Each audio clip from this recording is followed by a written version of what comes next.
Meus amigos e amigas, está começando agora mais um programa Tudo a Ver. Você já ouviu a musiquinha tocar, já sabe que é hora de chegar e ir para a sala, sentar no sofá e assistir ao Tudo a Ver. Hoje eu tô sozinho, a Miriam não pôde participar da gravação desse programa porque ela tá cheia de trabalho. Aqui na Record todo mundo tem muito trabalho e ela também faz parte do departamento comercial. Mas as mensagens para ela vocês podem continuar mandando. Vou começar o programa de hoje entrevistando o meu amigo, que eu vou cumprimentar agora, Gustavo Zanettini. Gostou do Zanettini? Bem, pronúncia perfeita. Gustavo é italiano, família Zanettini, mas ele é piloto de avião. Você nunca sonhou em ser piloto? Você menina também, você mulher, nunca sonhou em pilotar um jumbão, né? um Airbus, uma coisa qualquer? Eu acho que é um sonho. Eu tinha esse sonho de criança. Você também, por ser piloto, acredito que tenha, desde pequeno, tido essa vontade de voar, né, Gustavo? Ah, sim. Desde que eu me lembro daquela coisa de criança, o que você quer ser quando crescer, sempre foi. Então, depois piloto. disso, né, esse sonho de criança lá e tal, a partir de que idade você resolveu, não, peraí, é isso mesmo, vou me encaminhar para essa profissão? Quantos anos você tinha? Naquela época de segundo grau no colégio, começam as definições do que fazer. Vai fazer vestibular para quê, vestibular, né? Não, eu vou voar.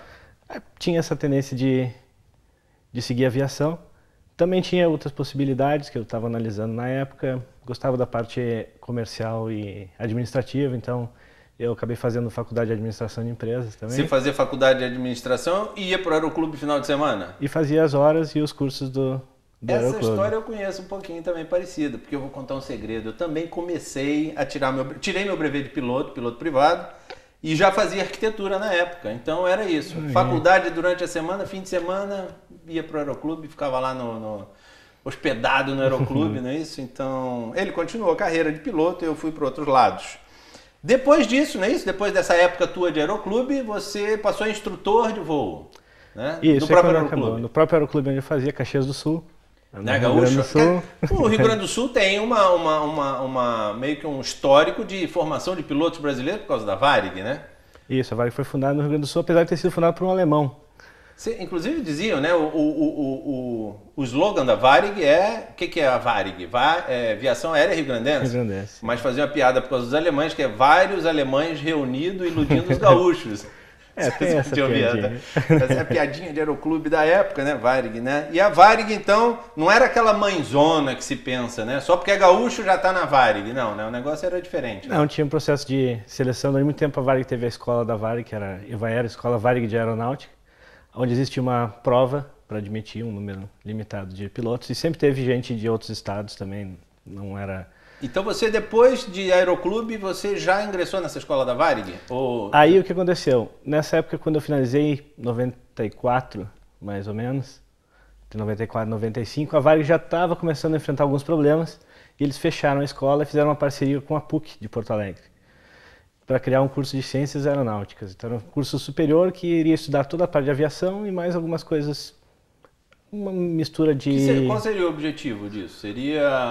Era uma tendência que vinha dos Estados Unidos, que já estava começando esses cursos.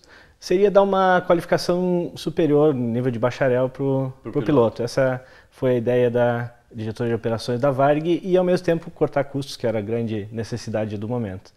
Então, eu peguei justamente esse momento e aí, então, vestibular, na época, inclusive, foi bastante concorrido, veio gente do Brasil inteiro, foi feito provas no Rio Grande do Sul, no Rio de Janeiro e São Paulo.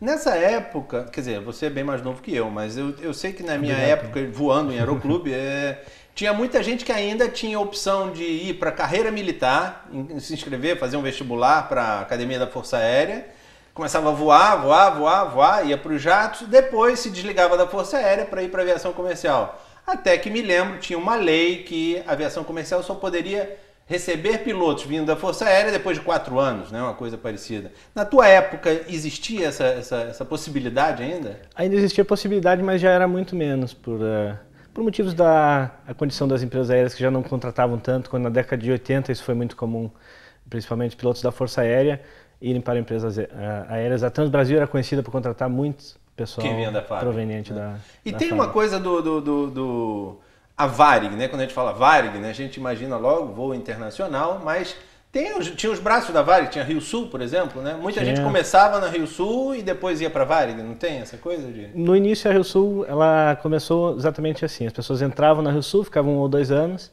e aí depois iam para a Varig. Num certo ponto eles romperam essa ligação, então a Rio Sul tinha um quadro de funcionários próprios. Ah, eram independentes então depois. A Varig tinha o seu quadro e tinha Nordeste também que fazia os voos regionais no Nordeste. Você nunca chegou a pensar em voar no garimpo, né? Que é uma outra possibilidade que os pilotos têm quando estão começando carreira, de fazer hora. Porque se você sabe, 1 hora de voo custa caro. E nesse início, né? Nesse início de realização desse sonho, você tem que tirar do bolso lá a grana, pagar a hora de voo. Não me lembro hoje quanto custou, né? Porque tem muito tempo isso, eu tinha 17 para 18 anos. Mas hoje custaria o quê? Fazer as 40 horas para tirar um brevet de piloto privado? Vamos falar É difícil dizer porque eu estou longe do Brasil já há 4 anos. Mas eu acho que a última... Eu sabia que pelo menos uns 200, 300 reais a hora era o que custava, né? Então, do monomotor... Você vai gastar uns 10, 15 mil reais no Brasil, né? Aqui seriam uns 10 mil libras, talvez? Talvez para fazer o curso de piloto privado. Para fazer o curso de piloto privado, quer dizer, até aí você tem o primeiro passe, né? Depois daí você tem que voar muito até completar 200 horas ainda, são 200 horas? Ainda para fazer a primeira prova de piloto comercial. Isso, aí você tem que fazer as faz provas teóricas, faz né? Motor, aí vem, né? Instrumentos, tem uma série de coisas, não é isso? Então é como se você tirar carteira de motorista, né? Carteira de amador você tira. Agora, quer ser profissional? Aí então tudo né? É uma outra história. Mas o Gustavo ficou quantos anos na Varig? Depois você foi para Varig, né? Quanto tempo você teve na Varig? 8 anos de Varig. 8 anos que você fez voos dentro do Brasil e internacionais também? Fiz um tempo de voo dentro do Brasil e América do Sul, no 737. Aí depois eu fiquei 3 anos fazendo só ponte aérea, Rio-São Paulo, baseado no Santos Dumont, que era muito bom, uma época muito boa. Melhor época da aviação da minha vida, que eu recordo assim. Eram voos curtos entre o Rio de Janeiro e São Paulo e aquela vista maravilhosa do Rio de Janeiro, apesar de eu não ser carioca, morei lá. E quanto tempo você levou para pegar o comando do 737? Você já voava? 737, aí lá na Varig eu fui promovido a primeiro oficial da Internacional, de voos internacional. O primeiro oficial seria o copiloto? Isso. Copiloto. O copiloto, né? E que aqui na Europa se chama primeiro oficial, no Brasil é copiloto, exatamente. E então fazendo esses voos aí para a Europa e Estados Unidos, basicamente era o que a gente mais fazia. 2006, a Varig começou a entrar naquele processo de... Demite, não demite, né? Basicamente de falência já, né? Falência. Muito perto, que oficialmente foi decretada há menos de 2 semanas agora. Ficou em recuperação esse tempo todo. Então, um pouquinho antes desse processo, eu já comecei a procurar alternativas e existia uma possibilidade de vir para a Europa, a China oferecia possibilidade, Oriente Médio, em Dubai. Hoje existem brasileiros no mundo todo, né? O sindicato de aeronautas do Brasil calcula em torno de 600 a 800 brasileiros voando em empresas no mundo afora. E depois, com essa expansão, principalmente na Europa, de voos, né, de várias companhias, com voos low cost, quantas companhias aéreas existem voando hoje na Europa? São muitas, eu não sei precisar o número. No mundo são mais de 200, né? Na Europa tem muita empresa que fechou também, infelizmente, com a crise de 2008, nos últimos 2 anos. Algumas empresas deixaram de operar, foi o caso da Excel aqui no Reino Unido. Vamos ver um videozinho que a produção preparou sobre o trabalho do piloto, né, principalmente na aviação comercial. Daqui a pouquinho a gente continua o papo sobre aviação comercial, aqui com Gustavo Zanettini. Roda o vídeo.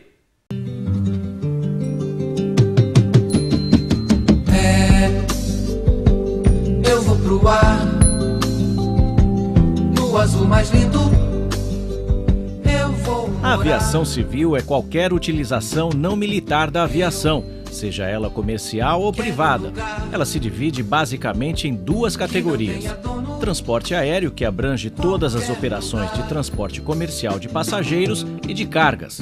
O piloto ou aviador é o indivíduo que conduz aeronaves por prazer ou como uma profissão. Existem pilotos na área civil e militar. O piloto militar que conseguir abater 5 aeronaves inimigas ou mais em combate é denominado um as da aviação. No Brasil, Santos Dumont é considerado patrono da aviação e primeiro piloto de aeronaves. O cargo de piloto é o mais cobiçado na aviação comercial.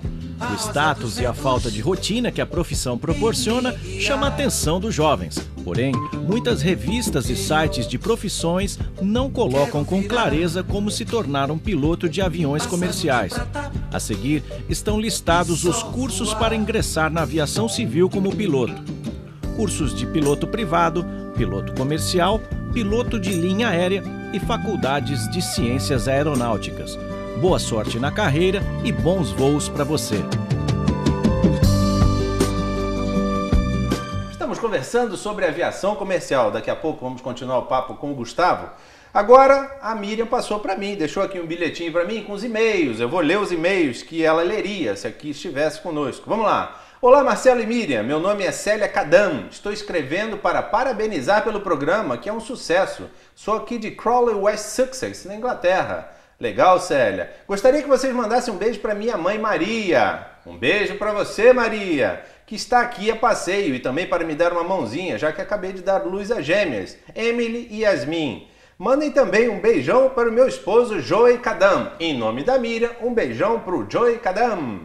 Um forte abraço e continue assim, só sucesso, pois vocês são nota 1000. Legal, Célia, muito obrigado. Você continue escrevendo sempre, tá? Daqui a pouco já tá a Emily e Yasmin também teclando aí, tudo a ver, mandando, né, seus e-mails. Olá, Marcelo e pessoal do Tudo a Ver. Sendo um fã assíduo do seu programa, gostaria de primeiro parabenizar toda a equipe pela qualidade, divulgação, informação e oportunidade que estão dando a alguns brasileiros de esclarecimento, divulgação, como também de mostrar que nessa terra da rainha há brasileiros vencedores, negócios e oportunidades a serem explorados. Abraços, Evandro Pereira. Legal, Evandro, obrigado. E olha, é isso aí, a gente existe, o programa existe para mostrar que existem muitos brasileiros, não só aqui no Reino Unido, mas no mundo inteiro, fazendo sucesso e mostrando que nós somos muito bons. Gustavo, vamos agora a um rápido intervalo. Você sabe como é que é, né? A gente tem que colocar os comerciais para a TV funcionar. Vamos a um rápido intervalo. Fique ligado, daqui a pouco tem muito mais. Tudo a ver com você.